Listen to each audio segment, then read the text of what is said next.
with us. So keep Otis and Jenny, Otis Forrest, Jenny Marchbanks in your prayers.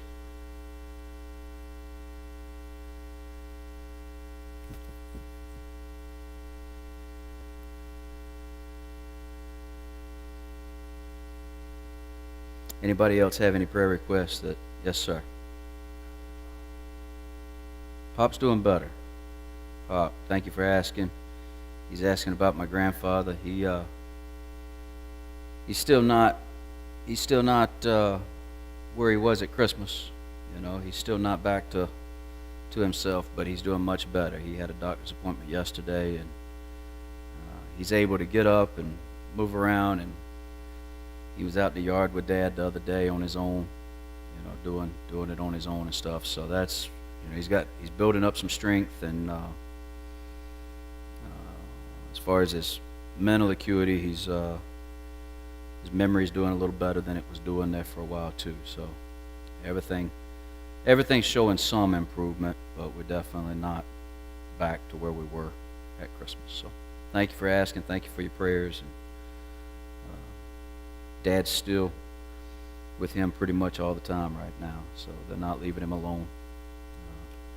Don't want him to do anything to get himself in trouble there. So him or Ann want her with him pretty much all the time. So, but thank you. He did get to go to the clock Saturday. That was first time in months. So somebody said they saw him up there. Who was that? Les Lawless told me he saw him. They were up there, and he said he saw him, and said Prue was the star of the show up there Saturday morning, because nobody had seen him in weeks, months, and so everybody that was coming by was speaking to him. Of course, he didn't know who any of them were. He was just talking up a storm and all smiles. He didn't have a clue, but he was having fun, so that was good. He got to go to the clock. It's the little things sometimes, right? Yes, ma'am. Yes. Said what? No.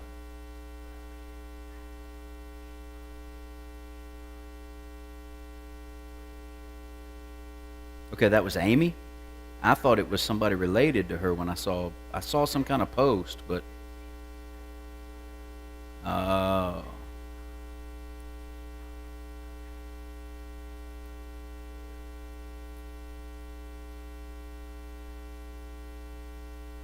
All right. We'll get her on here then. That's Amy Jones, right? Cornish. Jones Cornish. There you go. I'm sorry. I had it the other way. Amy Jones Cornish.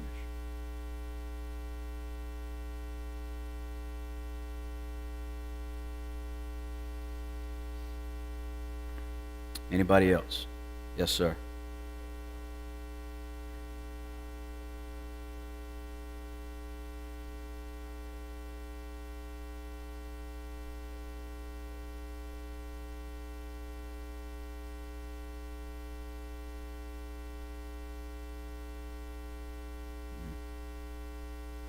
Okay.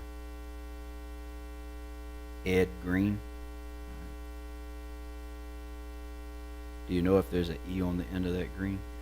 There is. Okay. Thank you. Anybody else? Any prayer requests?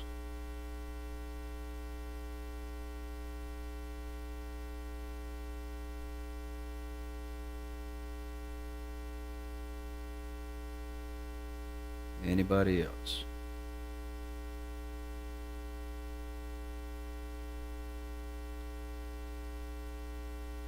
All right. Now, who volunteered last week? Sue? Look at her. She just pointed you out right out of the gate. It's you, girl. I remembered I had 2 volunteers, and I said, I'll get you next week, and I couldn't remember, but it was Sue. To pray. So you're praying for us, please?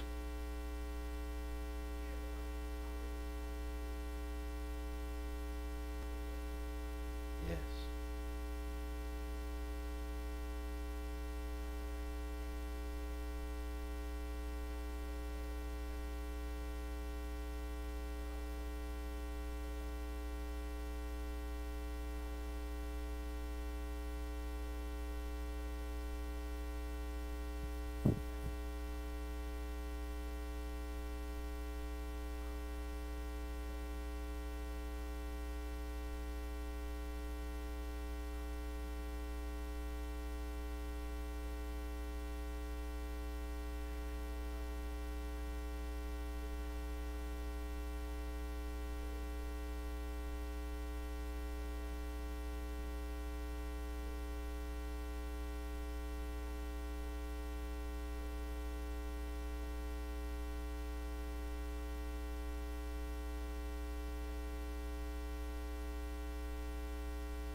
Amen.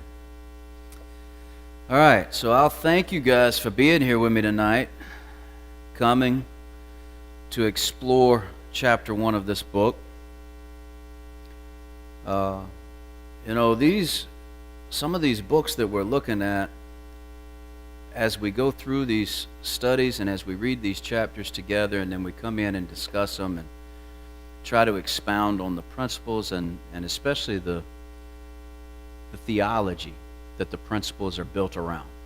Okay, we have philosophies and we have principles that we try to incorporate into church life, daily life, but we also try to build those principles, build those philosophies around theology, around biblical truth, things that we find to be factually accurate according to God's Word.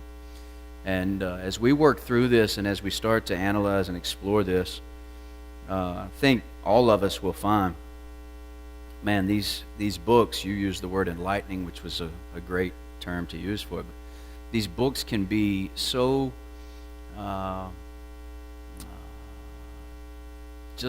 they can help give us an experience that we don't have unless we have something like this to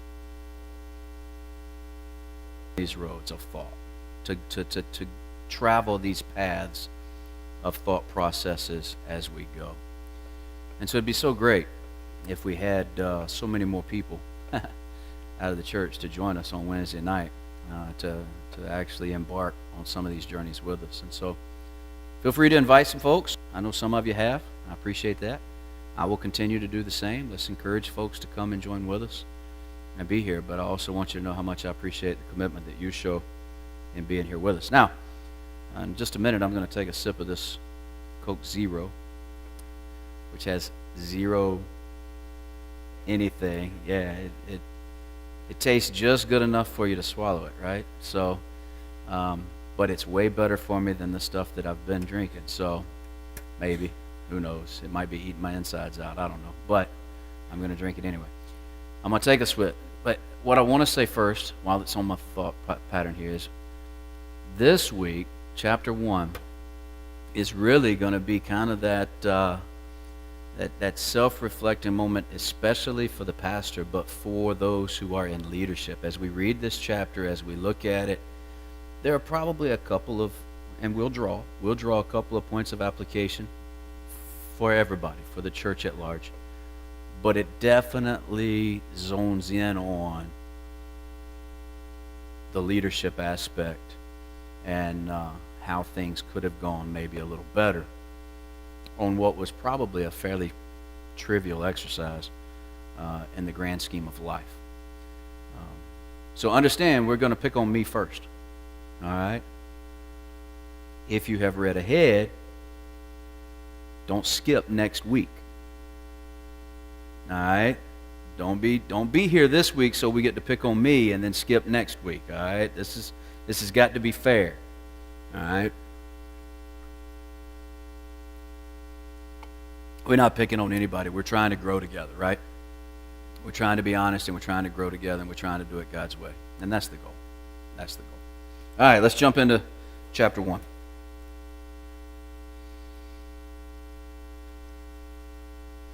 So the title of the book, Who Moved My Pulpit? Chapter 1, When the Pulpit Gets Moved. I hope that most of us, at least everybody who could, took the time to read this on your own. I think that you will certainly get more out of these exercises if you take time. These chapters are not very long if you take the time to read them before we get here each week. It says, Derek is the kind of guy you like to be around. He has a contagious laugh. He has a personality that draws people to him. And he's a pretty good leader. He's the pastor of Redeemer Church, a congregation of about 250 in the Midwest. Derek had been a pastor for 23 years, so he was no novice in leading churches. He'd been at Redeemer for 8 of those years, and he was respected and well liked by almost everyone in the congregation. Derek understood the issue of change in established churches. Let's stop right there. Do we all understand the issue of change in established churches? That wasn't rhetorical. Do we understand the issue of change in established churches?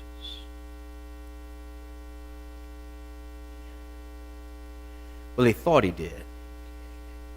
Maybe he understood parts of it. And so I was going to say, like right there when you hear that statement, and I'm not trying to be, flippant or callous or even anything that I shouldn't be, so nobody walk out of here offended. But there's a million books out there over the years about men trying to understand women, right? And how hard it is, and the fact that men just don't get it. And the fact is, understanding change in established churches is just as hard. It's the same kind of concept. It's one of these things where you get snippets of it, you comprehend parts of it, and you do well at times. And then at other times, when you thought you were doing well, you find out you did horribly. You're like, man, I thought we were really doing something good. And all of a sudden, I find out that nobody was on board with what was going on or something. So it's a really it's a tough thing to grab a hold of sometimes. As a leader, he was both methodical and incremental in his style. His approach to church leadership contributed significantly to his longer tenure. Now, that's usually a key. All right? Usually in established churches, when you see people, pastors specifically, staff people, who have longer tenures, they're usually people that do a little bit better at understanding what it's like to lead and facilitate change in established churches. What happens when people don't understand and do a poor job of leading change in established churches? There's conflict, which ultimately usually leads to what? Departure and shorter tenures. Yeah, that's what I'm saying. And actually, as we read in here, it actually said that after this mistake, there were 3 months where he was ready to leave, right? And a lot of times that's what happens. It says he did not fear conflict, but he felt too many church leaders create unnecessary conflict. Dean just mentioned conflict. It's something that happens a lot. As Pastor Derek noticed a change in his own ministry, his sermons were becoming more conversational in their approach and tone. He had not made that move as any grand strategic plan, but it was certainly a noticeable change from his style several years ago. Now, this was where this chapter sort of, honestly, for me, I'm not faulting Tom at all. Tom's a great writer, and I ascribe to virtually everything he writes in these books that he's done. But this became one of those things where he changed that style, or that style had taken over as a result of his approach to certain generational stereotypes or groupings, if you will, is what it talks about. It says, the increased number of millennials and so forth is what had. But for me, I've always felt like God kind of gives pastors just a certain type. He just wires pastors certain ways sometimes in our approach to preaching. And so I've always kind of felt like my preaching style was what I would call conversational. I feel like I'm trying to have a conversation with you on Sunday morning. Even though you're not getting to talk, I want you to feel like you are sometimes. I'm doing my best to throw those rhetorical questions out there, and I'm trying to watch your face, and those pauses that I give, I'm giving you a chance to think of your response, even though you're not going to blurt it out because we're sitting in a Southern Baptist church where you don't say anything and you don't hardly breathe.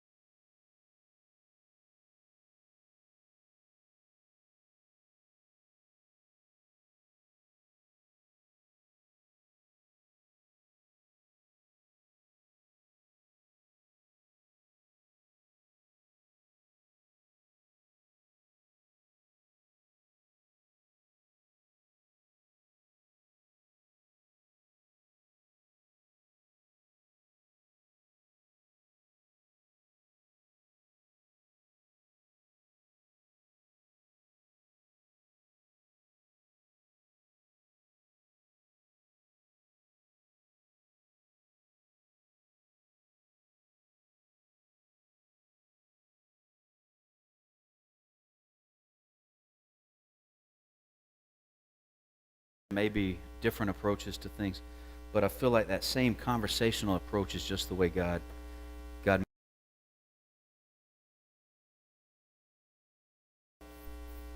Shocking conflict. So let's go down to the bottom of 6 real quick before we get over there.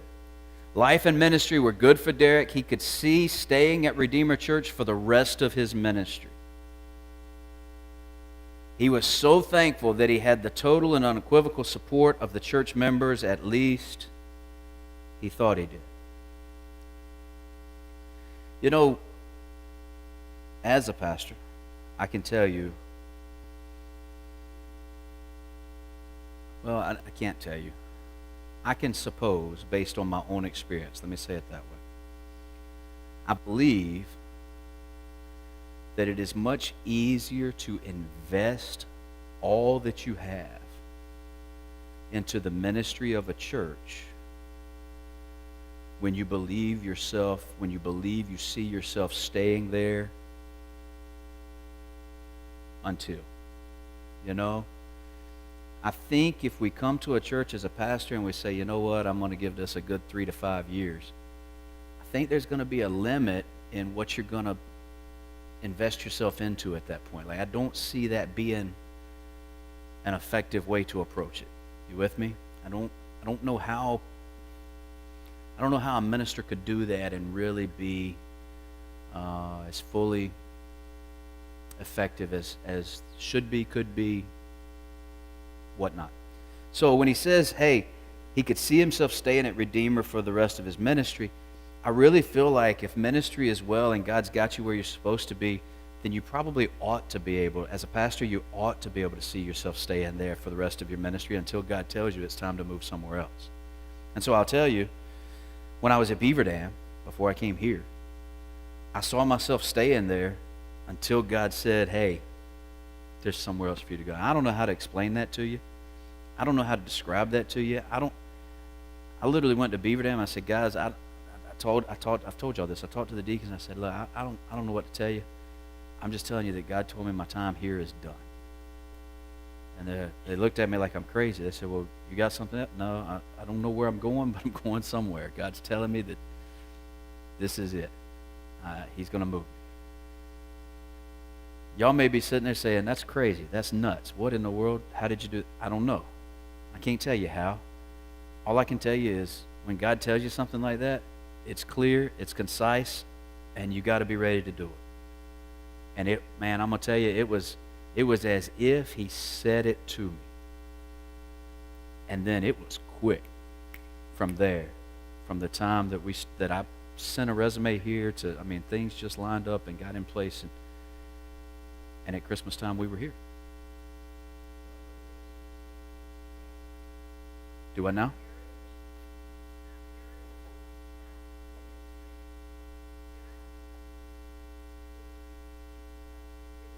Yeah. Yeah.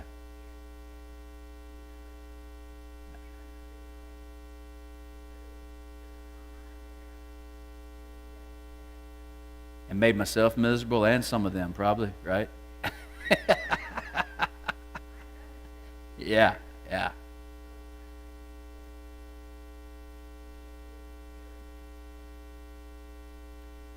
Yeah.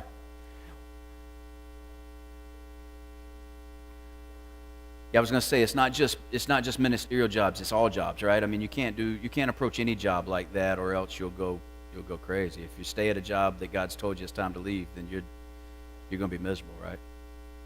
Because he's got somewhere else for you to go. He's got something else for you to do. He's got a position. He's got a place. Yeah. So I agree. And we got to be able to listen to that. We got to be able to hear that. So I'm kind of chasing a little rabbit here.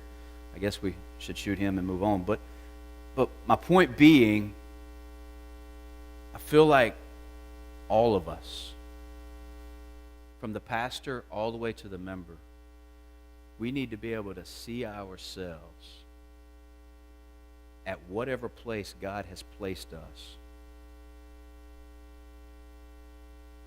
for the duration of however long it is, without any kind of limitation.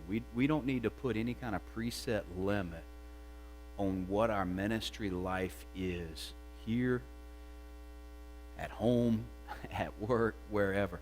Like, it needs to be, okay, Lord, you've put me here. I can see myself here for the rest of my life. That's all I was trying to get to. Let's get to the conflict. Derek had become increasingly uncomfortable with the pulpit that he had used for all 8 years at Redeemer. It had served him well when he was preaching more formally from a manuscript, but now he liked to get closer to the congregants. He saw the pulpit as a massive wooden barrier. It did not complement his newer preaching style. The pulpit in his mind cried out traditional and formal and barrier. He made a decision. The pulpit had to go. On Friday of the next week, Derek asked 2 custodians to move the massive old pulpit out. He replaced it with a new style of pulpit, a small lectern that was barely noticeable. Now he thought, the pulpit will complement my preaching style. In hindsight, the pastor now realizes he should have expected the explosion. And he admits he entered the worship service that Sunday with a bit of naivete. He should have noticed the tension among some in the room. He should have seen the quiet conversations taking place before and after the services. I was both blind and blindsided, Derek confessed. I did not notice the rumblings and the murmurings that Sunday morning. I guess I had become overconfident in my leadership style that began that Sunday afternoon. There were a series of emails, all of them negative. The tone varied in intensity. One member of 5 years kindly suggested you should have given us a bit of forewarning.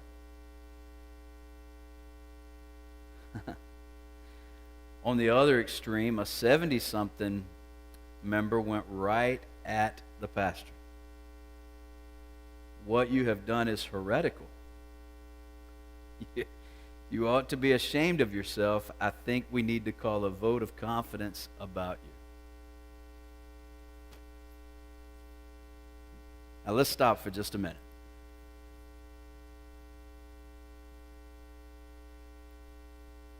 There were more emails. He said there were plenty more, and they were all bad. They were all negative. None of them were, hey, good job.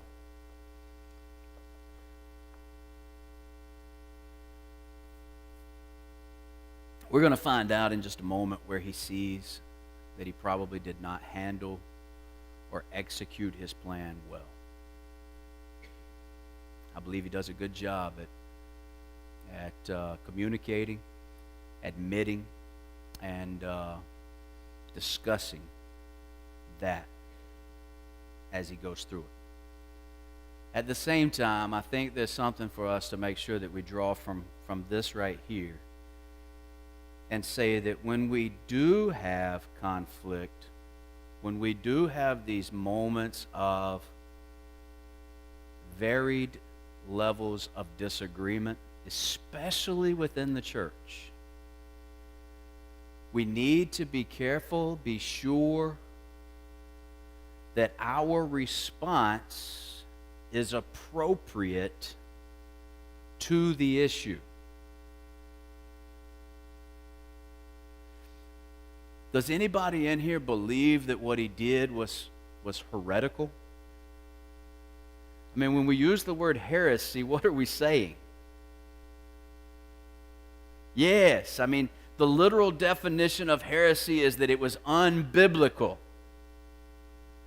So if we're going to use, we got to be careful that we don't throw around terms to make something more dramatic than it is, right? Look, we can agree to disagree. We can have grown-up conversations, but let's not call people heretics over furniture. Let's not do things that certainly are out of the realm of where they need to be. I really thought the first email probably was within line. Hey, we could have used a little forewarning. We could have had a little conversation. Okay, but what you've done is heretical. All right, that one probably went just about 8 to 20 steps too far with the discussion. All right. It says Derek lost count. The pastor knew he had messed up.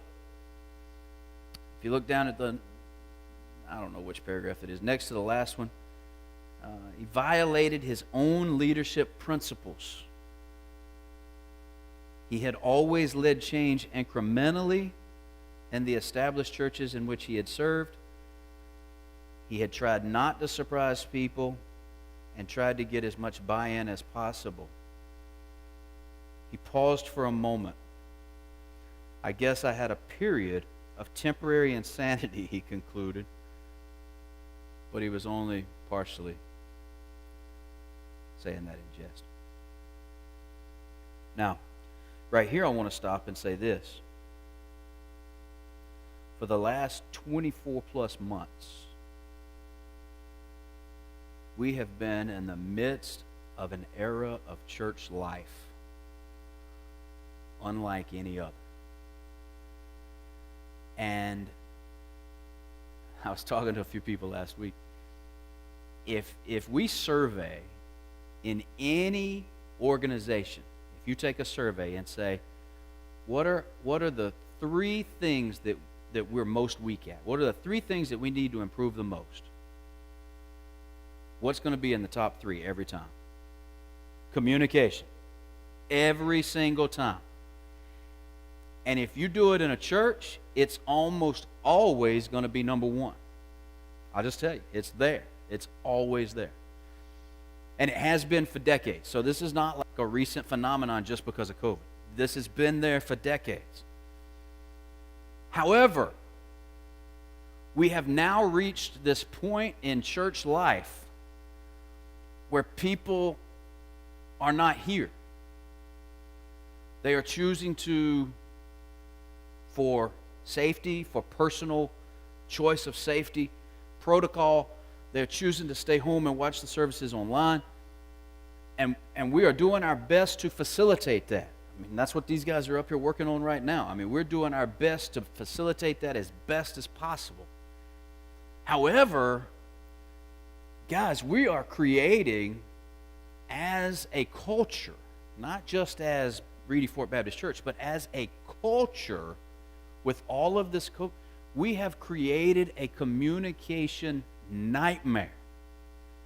What was already hard to do has become exponentially harder because we're not getting people on campus. It is so hard to communicate when people aren't here for us to communicate. And so we're doing our best, and I'm going to tell you, I had really a great email just this week that I've read, and I'm parsing through, and I'm trying to digest and work through. But I'm telling you, man, communication is a huge, huge undertaking for us in the church. And we want to do it well. As leadership, as the pastor here, I want to do it well. I want us to be able to communicate. It's not easy. It's a tough task. So we need to work together. We need to try our best to help each other and do it. So he says he messed up.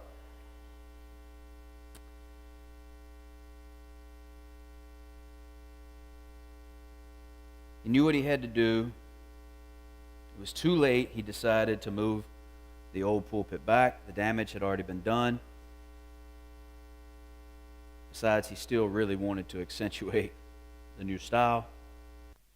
So he determined that he would offer the congregation a formal apology the next week. He entered the worship service the following Sunday with some trepidation, a little nervous, noticed some huddled conversations, wasn't really surprised to feel the tension in the room, wasn't really surprised to see the glances, the eyes looking at the pulpit, but he was really surprised when he himself looked at the pulpit. What did he find? The old pulpit was back. They had put it back up there.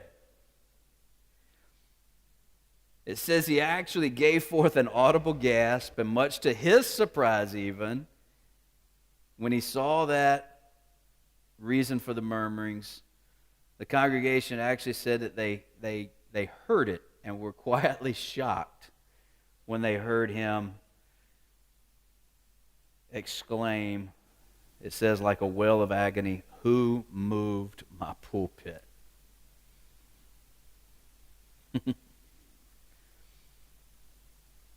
Sit, ma'am. When I spoke with Derek about the incident, he was in his 9th year. He had survived the crisis, but barely.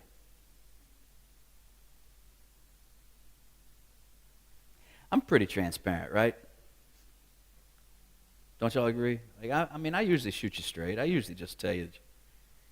You want to know what we call this? I'm just going to tell you the truth. But don't you throw it back in my face. I don't ever want to use this term. I don't ever want to hear y'all use this term back to me. How much preacher capital did that one cost you? Right? It's called building trust. You build this trust with each other, right? You're building this relationship, you're building this trust, and then you try to do some stuff, and then you really botch it. You really mess it up.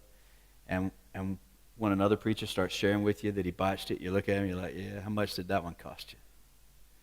You know, it's just that kind of joking, brotherly way of looking at each other and saying, boy, you lost some capital on that one. You know, you're going to have to work to gain some trust and earn some of it back, you know. We get it. It is what it is.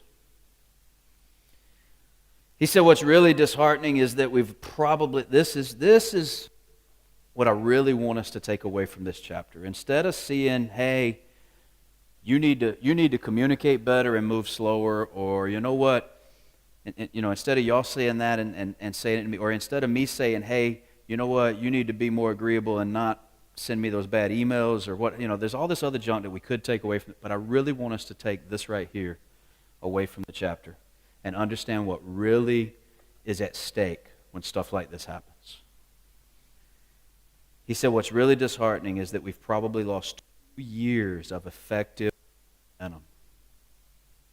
2 years of effective momentum and ministry. Because we've been so inwardly focused dealing with this issue. Now think about that. Think about that. As a church, Jesus, God has called to reach this community. And that is our commission. That is mission. Is to reach this community for Jesus. And he says, you know what? Because we moved a piece of furniture, we lost 2 years of momentum and ground in being able to do that. Because we got so focused on one piece of furniture in the church and trying to repair that which was torn apart and trying to repair relationships and trying to restore trust and trying to, and I'm not saying that we don't have to do that sometimes. What I am saying is when we do have to do it, we lose ground on being able to do the great commission that God has charged us with doing as a church. We lose ground on the bigger task at hand, which is reaching the community for Him. Ultimately, we end up hurting ourselves and we end up hurting the community, and I guess we hurt Jesus. I mean, we all suffer. We all end up suffering because of it, right? Because we got all tangled up over.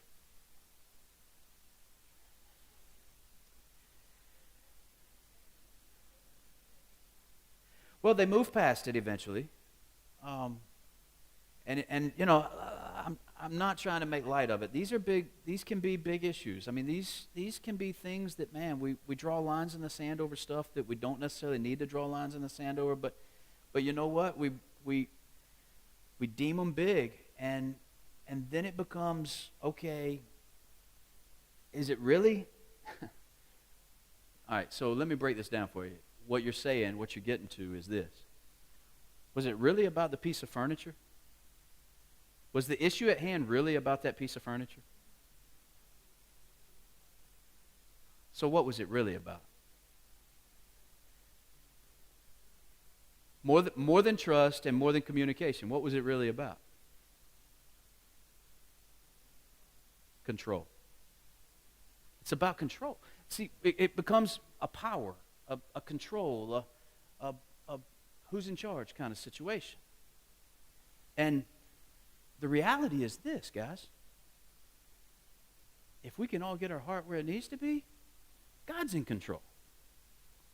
It's not about any of us being in control. It's not about any of us calling the shots. It's about us doing whatever God tells us to do in order for us to do what God wants us to do. But man, that's a tough place to get sometimes. And it takes a lot of work to get there.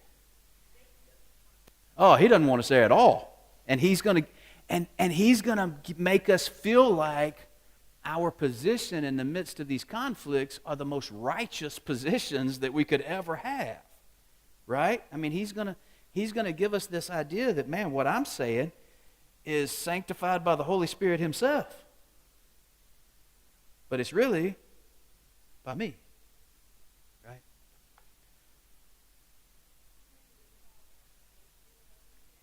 That's what it said, 8 years. And he says he has it, but he didn't go talk to him. You're right.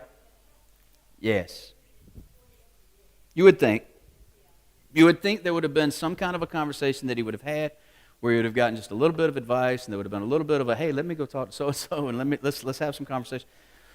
But it didn't happen. But it said, he actually admitted, hey, look, I had this group of people that I could have talked to, and I chose not to talk to, and now I wish I had talked to. But I didn't.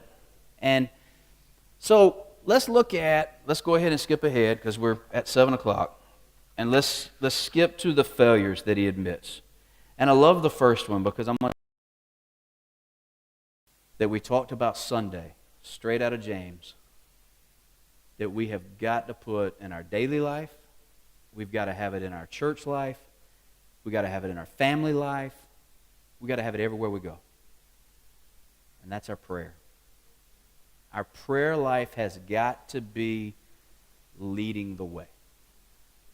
All right? And that's praying for ourselves, as we talked about Sunday. That's praying for ourselves. That's calling on others to pray for us. And then that's us praying for each other. All three. And we've got to do it. We've got to do this. All right? And he says, you know what? My first failure.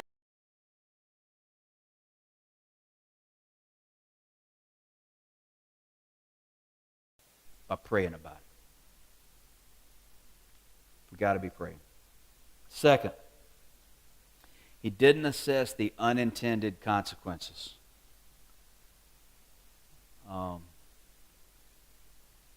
There are intended results of what we do, but then secondary results of the things we do quite often. Sometimes there are thirdly, fourthly, fifthly things that come out of it, not just secondary, like things that just trickle on down, that continue to happen. And we're like, man, I didn't see that come. And we've got to be able to analyze and try to factor those kinds of things out and say, hey, is it worth it? Is there something I need to do to go try to head some of this off? Is there anything I can do to try to help this be healthy as it trickles rather than a casualty as it trickles? All right. Third failure, not communicating. I think we hit that one pretty good.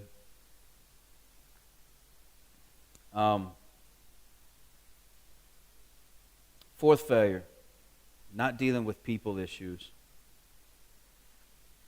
I think this is one of the things that as churches sometimes, not sometimes, a lot of times in today's culture, and not just churches, really in our American culture of today, this is something that we lose sight of all too often. But in the church, especially, we need to remember always we're in the people business. We're in the people business. It's not about the next great strategy. It's not about the next great self-help book. It's not about the next whatever. It's not about, I think there are things that we can do. I'm not knocking having a clean campus. I'm not knocking doing things to help be more effective, the sound and stuff that we're doing right now to try to be more effective in certain. I think all of these are healthy things to do. But ultimately, we do these things, why? So that we can minister to people. It's about helping people. And if we lose sight of the fact that it's about people, then we lose focus. We stop focusing on the right things at that point. We got to be in the people business. And then this one was huge, and I think here's what I'm not going to think. I'm going to say this. I would ask all of you in this room tonight, because you're here and because you've shown a commitment to be here for this study, I'm going to ask all of you to help me with number 5. All right? Pay attention to it. This is a big one. Modeling positive leadership. Now, he gives a whole long thing here that you can go read on your own and take lessons from and apply it. But you know what? I'm gonna break it down for you real quick. I'm going to simplify it. I'm going to tell it to you. Everybody look at me. Don't be reading the book. Look at me. All right? I'm going to simplify this as simple as I can. You know what positive leadership means in the way he describes it here? It means never, ever in the life of the church say, well, I'm just going to take my toys and go home. Y'all remember that on the playground growing up? When everybody gets mad and you're upset because they're playing with your toy but you can't play with their toy, or whatever it is happens on the playground, and you say, well, you know what? If that's the way you're going to be, then I'll just take my toys and I'll go home.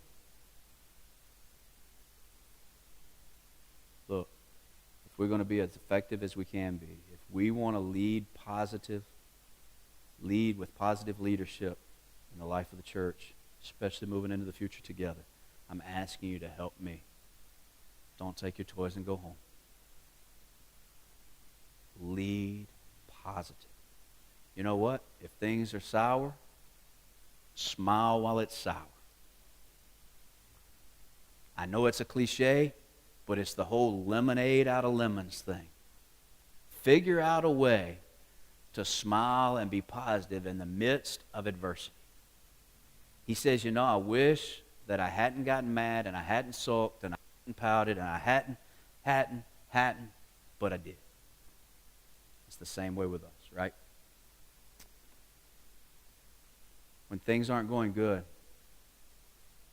and you're standing out in the parking lot and you hear that conversation that nobody will say in front of me, and you're standing there, say, yeah, but you know what? There's some really great stuff that's going on, and we've got an opportunity to be a part of it, and I'm excited, and walk away with a smile on your face. That's positive leadership. Don't stand there for the negative, and don't get sucked into it. Because you know what it's going to do? When you get sucked into negative, it makes you feel bad too. And before you know it, you're thinking just as negative as they are. Negative is contagious. All right? Positive leadership. All right, what you got? Anybody got anything to add? Any thoughts? Yes. Yes.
hate. Well, I mean, y'all know I'm not a big fan of email, and that's part of the reason why I got sucked into some of those email banters back in the day, and I'm just not a fan. But I've got some stories, but it's too late to even share them. But yeah, when when you're not looking somebody in the face, sometimes you can misunderstand what somebody's saying because you're not seeing their face, right? They don't mean it like you take it.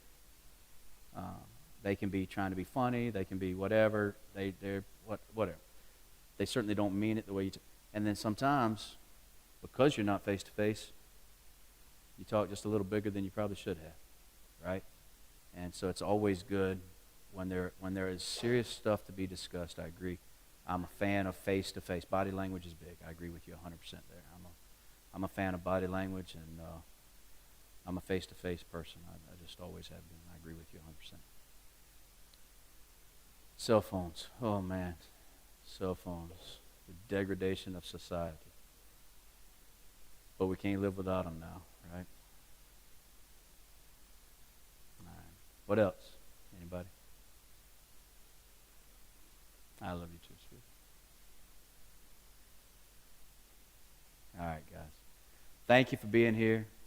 We're going to be practicing in here, so you guys have a wonderful night. Have a great week. Invite people to come back with us next week. This is going to be a fun one.